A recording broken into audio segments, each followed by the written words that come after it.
Abducted and Silenced, the shocking death that shook Freetown. Hello, family. This is BAV Inside Sarlan with Isatu Kamara-Kargbo. Tonight's story is raw, painful, and still developing. I'm talking about Alan, a young man whose life, by all accounts, was just unfolding, now confirmed dead days after he was reportedly abducted in Freetown. According to local coverage today, Alan was allegedly seized by unidentified men in a black RAV4 near Goody's supermarket at Juba Hill on October 23, 2025. The same report notes the online rumor mill that followed, claims about a drug deal gone bad and a disappearance with the goods, and the shock now ricocheting through social media after news of his death. Sierra loaded. Before we go further, two things can be true at once: that a community's fear is real, and that verification is essential. Sierra Leone police have previously cautioned the public about viral kidnapping claims, urging evidence-based reporting and formal complaints rather than panic. That context matters when we interpret any new case, especially one as emotive as this. What we know and don't yet. Known. A young man, Alan, was reportedly abducted near Goody's, Juba Hill, on October 23rd and is now dead. Unknown. Who exactly took him? Why?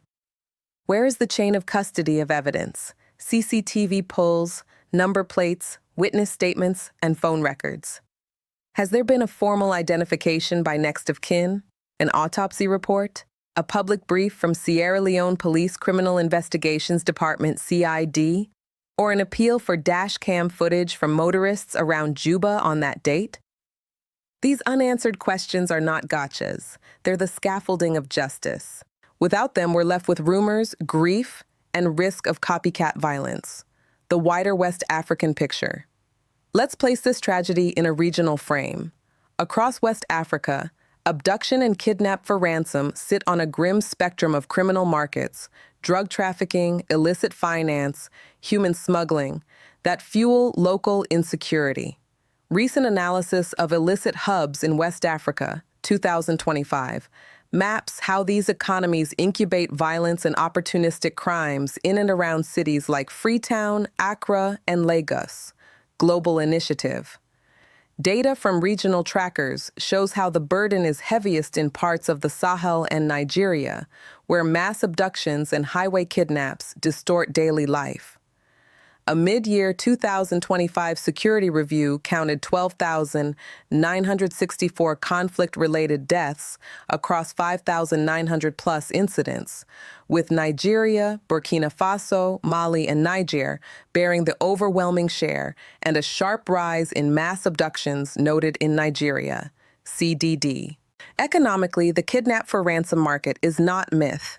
In Nigeria alone, families and firms paid billions of naira in ransoms between July 2024 and June 2025, with thousands of victims recorded, according to an SBM intelligence-based investigation. Premium Times Nigeria. Even outside classic hotspots, predators adapt.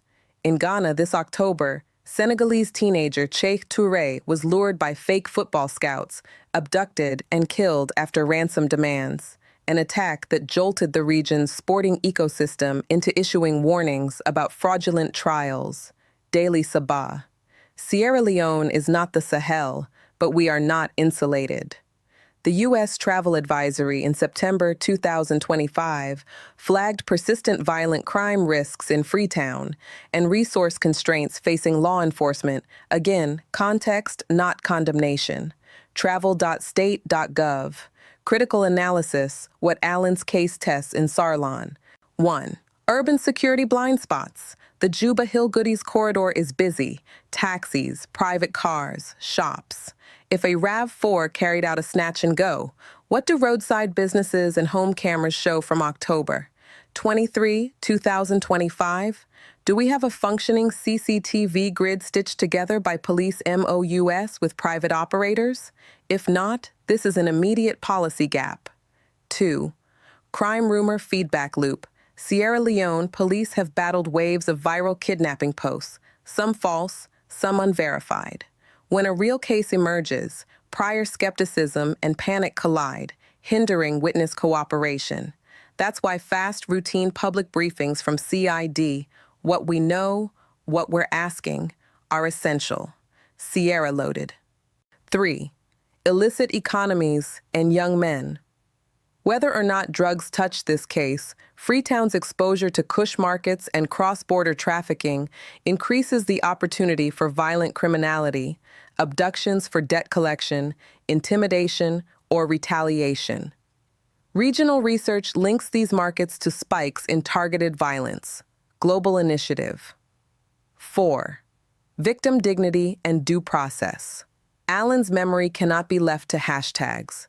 Families deserve a documented investigative timeline, missing person report received, scenes searched, digital forensics initiated, autopsy performed, suspects sought, public confidence tracks process, not promises, Africa-wide comparisons, what works elsewhere. Rapid transparency models. In Ghana and Kenya, police increasingly issued time-stamped case updates on social channels within 24 to 72 hours, narrowing rumor space. Sierra Leone can replicate that cadence. Short, factual, bilingual updates with tip lines. Daily Saba. Kidnap risk analytics.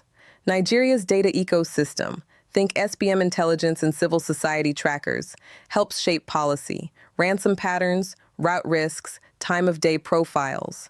Sarlan needs a domestic dashboard that aggregates SLP data, court records, and hospital admissions, published quarterly. Premium Times Nigeria. Illicit hub disruption. Regional reports stress targeted crackdowns on choke points, warehouses, cash couriers, SIM farms, rather than only patrol-heavy responses. That requires financial intelligence partnerships and tech-enabled casework. Global Initiative. Forward-looking. What Sarlan should do, now, for SLP and the Ministry of Internal Affairs. 48-hour case briefings. Commit to public updates at 24 hours to 48 hours to 7 days marks in suspected abduction cases. Victim status, respecting privacy, lines of inquiry, and specific public asks, e.g., dashcam uploads from Juba Hill 6 to 9 p.m. October, 23 inches. Benchmark, regional comms patterns and advisory expectations. travel.state.gov. CCTV and number plate net. Map every private camera from Lumley, Juba, Aberdeen into a voluntary registry with legal protections. Pilot automatic number plate recognition, ANPR, at 3 choke points. Digital forensic surge. Formalized telco SLP protocols for expedited cell site and IMEI pings in abduction windows. Publish an annual transparency report. For Parliament and Justice Sector. Victims' Rights Bill, abduction. Mandate timelines for autopsy, identification, and disclosure to families. Create a witness protection microfund for high-risk testimonies. Illicit economy. Task Force. A joint unit with FIU, NATCOM, NATCOMSIM Registry Audit, and Bank of Sierra Leone to track ransom flows and shut down repeat cash-out corridors, a regional best practice flagged by illicit economy analysts. Global Initiative for City of Freetown and communities. Lighting and sightlines. Fix dark spots around Goodies Juba with smart lighting. Clear illegal billboards and roadside obstructions that offer cover to snatch and grab operations. Business safety compacts. Shops and fuel stations along high-risk strips sign onto a shared alarm camera protocol with SLP and a hotline card visible at each till. For media and platforms, including us at BAV. Ethics under pressure. Publish what is verified. Label what is unverified. Avoid victim-blaming framings, especially drug innuendo, absent evidence. Sierra Leone police have already flagged the damage that misinformation causes in kidnap scares, where this leaves Alan's family and all of us. If you knew Alan, you're not watching tonight for policy. You want truth, accountability, and a name, the person or people responsible. That begins with a methodical, transparent investigation anchored in facts. Local reporting today provides the scaffolding, time, place, alleged vehicle, the tragic outcome. Now the state must fill in the essential blanks and tell the country what happened and what comes next. Regionally, the playbook is clear. Hit the economics behind kidnaps, harden urban security, and over-communicate facts so rumor cannot outpace justice. From fake agent scams ending in murder in Ghana to the ransom economy documented in Nigeria, West Africa's lessons are here on our doorstep. We ignore them at our peril. As of today, we face a chilling reality. A young life ended in limbo, and the community demands answers faster than ever. The original report confirms that Alan was found dead after being allegedly kidnapped from near Goody's supermarket, Juba Hill, on October 23, 2025. Emerging leads and the urgency for verification. In recent hours, stronger claims have surfaced. One online source names the young man as Alan Jallo and alleges his abduction was ordered by a fugitive Dutch-based trafficker, Joseph Johannes Leidekkers, aka Bola Jos, the organizer.net. According to that version, Alan Jallo allegedly stole a large consignment of cocaine from the trafficker's network and paid the ultimate price. Now let's be loud about the caveats. This latter account remains unverified. There is no publicly released police statement confirming the Bola Jos link, no forensic chain of custody shown, and no recognizable family name released beyond Alan. The risk of rumors, especially in high-stakes crimes with illicit economy flavor, is real. Why this matters in Sarlan's context. 1. Transparency and trust in law enforcement. When national media report a kidnapping turned murder and hints of trafficking rings, but the formal investigative apparatus remains silent, public confidence erodes. Especially in urban areas of the Western area, where law and order capacity is stretched, this kind of case can become a flashpoint. 2. The human cost of illicit economies. If trafficking is indeed in play, Alan's case becomes more than an individual tragedy.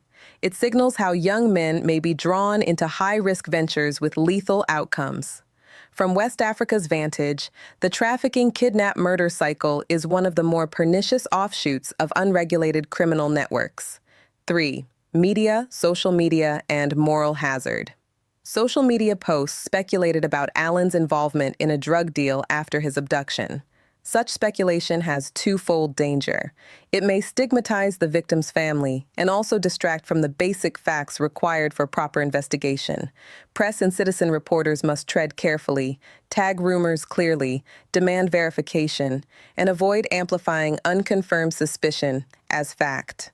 What the next 72 hours should look like. For this story to progress meaningfully and for the family and the wider public to feel some measure of resolution, I suggest the following urgent steps. Public briefing by the Sierra Leone Police, SLP.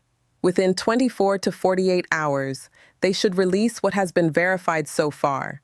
Victim identity with family consent, time, place of abduction, any traces of the black RAV4, plate, drivers, route, and what steps remain. Solicit public assistance. Ask for CCTV footage from the Goody's Juba Hill corridor between, say, 8 p.m. and midnight on the 23rd of October. Ask for dashcam uploads, taxi license info, and phone location logs. Anonymous submission enabled. Autopsy and forensic update. Confirm the body has been positively identified, whether cause of death is consistent with abduction scenario versus other possibilities. Publish to the extent of legal or forensic restrictions. Media restraint and family protection clause. Until identification is complete, media should refrain from naming the victim's full identity and should avoid linking unverified crime networks unless evidence exists. Regional lens. What can Sarlan adopt? In Ghana, police now publish a missing person, abduction, recovery, or death docket online, showing investigation status updates. This has improved public trust and reduced speculation. In Kenya, Anti-kidnapping units work with telecom providers to automatically flag mass SMS ransom demands. The flag numbers then prompt an immediate investigation. In Nigeria, civil society groups map ransom payments to police case outcomes. This data has helped negotiate stronger anti-kidnap legislation. If Sierra Leone adopted similar transparency and data tracking mechanisms, incidents like Allen's could be treated less as isolated tragedies and more as systemic errors to be corrected. The bleak and hopeful twin tracks. On the bleak side, Allen's death, if confirmed as abduction murder, highlights the fragility of youth in urban Sierra Leone, caught between economic desperation, illicit networks, and weak protection. The risk is that his story becomes another statistic, an unresolved case lost in the noise. On the hopeful side, this incident can act as a pivot. If authorities act quickly, publicly, and with accountability, if civil society demands rigorous follow-through, and if the media holds light to dark corners, then the system strengthens. Allen's death can become a catalyst for better protections, not just for one young man, but for all those vulnerable in Freetown's night-shadowed alleys, the unanswered questions that still linger. As investigations into Allen's death continue, one truth remains painfully clear. Somewhere between fear and silence lies the space where justice often dies.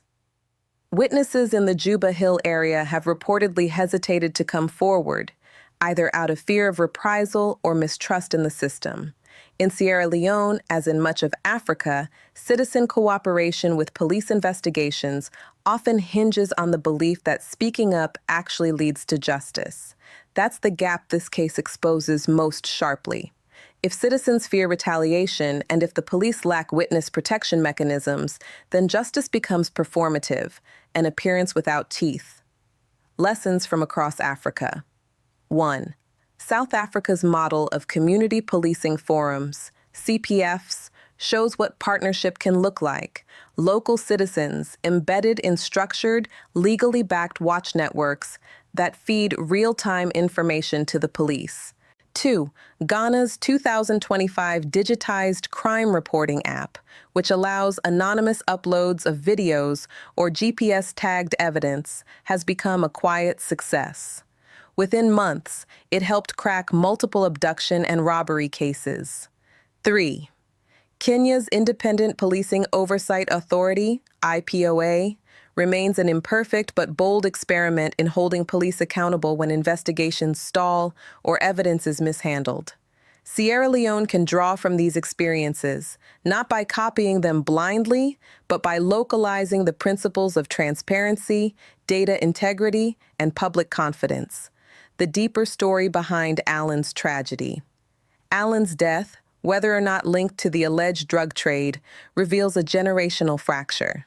Young Africans are dying not only from poverty or disease, but from the invisible wars of urban crime, hopelessness, and corruption. It is not enough to mourn.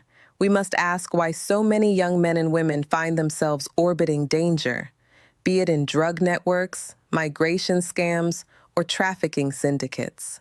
At its root lies economic desperation. When opportunity is scarce, criminal networks promise fast cash and false belonging. Without reforming our education to employment pipeline and strengthening urban policing, the next Allen may already be walking down another Freetown street, unaware that his story will end like this. Advice to African citizens and leaders, to our citizens. Do not normalize silence. When you see something suspicious, report it. Silence is complicity. Verify before you share. Social media can be a megaphone for truth or a weapon for rumor. In a world where misinformation kills reputations and derails investigations, think twice, share once. Build community safety circles. The police cannot be everywhere, but we, the people, are. Our vigilance, organization, and solidarity are the first defense against the growing plague of abductions and violent crime. To our leaders, invest in forensic capacity, not just patrol cars. Justice depends on evidence, not emotion. Protect whistleblowers and witnesses. Courage needs assurance of safety.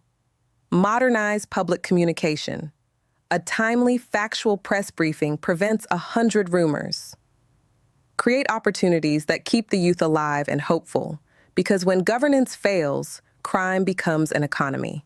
Key messages and closing thoughts. Tonight's story, Alan's story, is not just about one young man's death. It's about the fragility of life in societies where justice is slow and rumor is fast. The failure of systems that should protect, but instead watch helplessly as fear spreads. The responsibility of leaders to act, not when violence trends online, but when warning signs first appear.